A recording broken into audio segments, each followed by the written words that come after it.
కామారెడ్డి జిల్లా బాన్స్వాడలోని సంగమేశ్వర కాలనీలో చోరీ జరిగింది. అర్ధరాత్రి ఓ ఇంటి తాళం పగలగొట్టి ఇంట్లోకి చొరబడ్డారు దొంగలు. 12 తులాల బంగారం, 20 తులాల వెండి, 21,000 నగదు ఎత్తుకెళ్లినట్టు ఇంటి యజమాని తెలిపారు. రాత్రి ఉక్కపోత ఎక్కువగా ఉండడంతో తాము ఇంటికి తాళం వేసి మేడ మీద పడుకున్నట్టు చెప్పారు. చోరీపై పోలీసులకు ఫిర్యాదు చేశారు. కేసు నమోదు చేసిన పోలీసులు దర్యాప్తు చేపట్టారు. రాత్రిపూట ఎవరూ ఇంటికి తాళాలు వేసి అజాగ్రత్తగా ఉండొద్దని పోలీసులు తెలిపారు. బయట నిద్రపోయే ముందు తగిన జాగ్రత్తలు తీసుకోవాలని సూచించారు.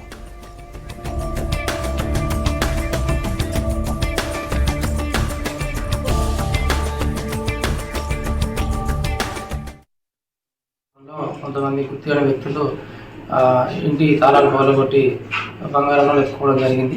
దీనికి సంబంధించి బాన్స్వాడలో ఇది వేసవికాలం కాబట్టి ప్రజలందరూ కూడా అప్రమత్తంగా ఉండాలని చెప్పేసి తెలియజేస్తున్నాం. పోలీస్ వారి తరఫున ఎవరైనా సరే ఎండాకాలం కాబట్టి ఎవరైనా వారి యొక్క విలువైన వస్తువులు ఉన్నట్లయితే వారు జాగ్రత్తగా భద్రపరచుకోవాలి, లేదా బ్యాంకులో కానీ అదేవిధంగా వారితో ఉంచుకోవాలని చెప్పి చెప్తున్నాం. ఏదైనా సమాచారం ఎవరైనా రాత్రి వేళల్లో అనుమానాస్పదంగా వాళ్ళ ఇంటి దగ్గర సంచరించినట్లయితే ఇమీడియట్లీ మా పోలీస్ వారికి డైల్ 100 ద్వారా కానీ మాకు ప్రత్యక్షంగా కానీ ఫోన్ చేసి తెలియవచ్చాలని చెప్పేసి తెలియజేస్తుంది. ఈ సాయవ అనే 60 years వృద్ధురాలు తన ఇంట్లో నిన్న తన కూతురు రావడం వల్ల కూతురు మరియు ఈమె ఇద్దరు కూడా రాత్రిపూట భోజనం చేసిన తర్వాత రాత్రి 10 గంటల సమయంలో ఇదే ఇంటి పైన తాళం వేసుకొని బిల్డింగ్ పైన పడుకోవడం జరిగింది.